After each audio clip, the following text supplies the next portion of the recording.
ఈ మీటింగ్లో నాతో పాటు పాల్గొంటున్న ప్రిన్సిపల్ సెక్రటరీ శ్రీ శశిభూషణ్ గారికి, పంచాయతీరాజ్ కమిషనర్ శ్రీ కృష్ణతేజ గారికి, మిగతా ఉన్నతాధికారులందరికీ కూడా నా హృదయపూర్వక నమస్కారం.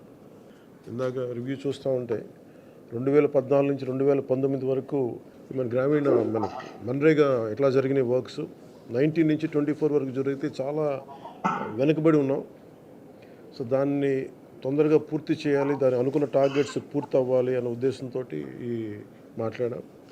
ఒకే రోజు ఈ గ్రామసభ తీర్మానాలు చేయాలి అనేది చాలామంది కోరికది. పంచాయతీరాజ్ వ్యవస్థలో గ్రామ పంచాయతీల నుండి జిల్లా పరిషత్ వరకు పటిష్టంగా ఉన్నప్పుడే నిజంగా మనం అనుకున్న అభివృద్ధి ముందుకు తీసుకెళ్ళగలుగుతాం. అందుకని దాంట్లో భాగంగానే ఆగస్టు 23 తారీఖున రాష్ట్ర వ్యాప్తంగా 13,326 గ్రామ పంచాయతీల్లో ఇప్పుడు ఇంతకుముందు ఎన్నడూ లేని విధంగా ఒకే రోజున గ్రామ సభలు నిర్వహిస్తూ ఉన్నాం. జిల్లా పంచాయతీ అధికారులు, గ్రామ పంచాయతీ అధికారులందరికీ గ్రామసభ నిర్వహణపై పూర్తిస్థాయి అవగాహన కల్పించాలి. గ్రామసభ సమాచారాన్ని కనీసం 2 రోజుల ముందుగా టామ్ ద్వారా తెలియజేయాలి. ఈ గ్రామ సభలు అర్థవంతంగా నిర్వహించాలంటే గ్రామస్తులు, ప్రజాప్రతినిధులు, అధికారులు అది మనస్ఫూర్తిగా పాల్గొంచుకోవాలని కోరుకుంటా ఉన్నాం. ఈ గ్రామ సభల్లో ఉపాధి హామీ పథకంలో ప్రతి కూలీ కుటుంబం సంవత్సరంలో 100 రోజులు పనిచేసే విధంగా అవగాహన కల్పించాలి. కూలీలకి ఉన్న హక్కులను తెలియజేయాలి.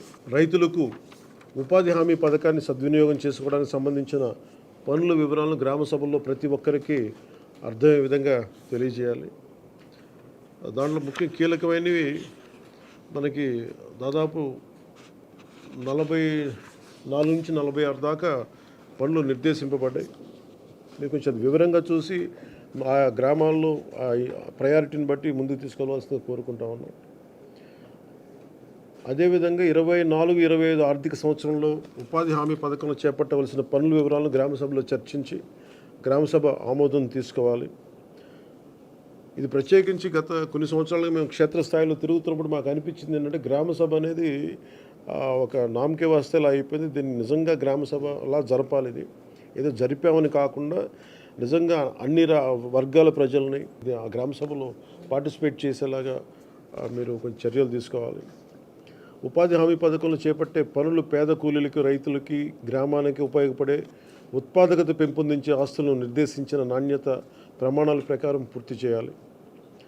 ఉపాధి హామీ పథకంలో చేపట్టే పనుల నాణ్యత విషయంలో ఎలాంటి రాజీ లేకుండా పూర్తి స్థాయి నిబద్ధతతో ప్రతి ఒక్కరు పనిచేయాలని నేను మనస్ఫూర్తిగా కోరుకుంటా ఉన్నాను.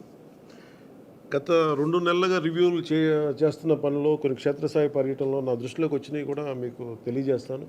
అలసత్వం వహించిన వారిపై ఎలాంటి మొహమాటం లేకుండా క్రమశిక్షణ చర్యలు తీసుకుంటాం. మండల స్థాయిలో పథకం అమల్లో పూర్తి బాధ్యత వహించవలసిన ఎంపీడీఓలు ఇక మీద మన రిక్వెస్ట్, ఎంపీడీఓలు పూర్తి బాధ్యతతో వ్యవహరించాలని నేను కోరుకుంటా ఉన్నాను.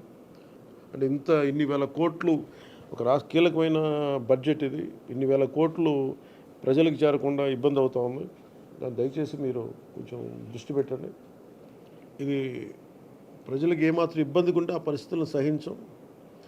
దానికి సంబంధించిన ఎలాంటి వ్యక్తులైనా సరే ప్రతి ఒక్క అధికారిపై గ్రామ స్థాయి నుండి జిల్లా స్థాయి వరకు అది క్రమశిక్షణ చర్యల కింద వస్తాయి.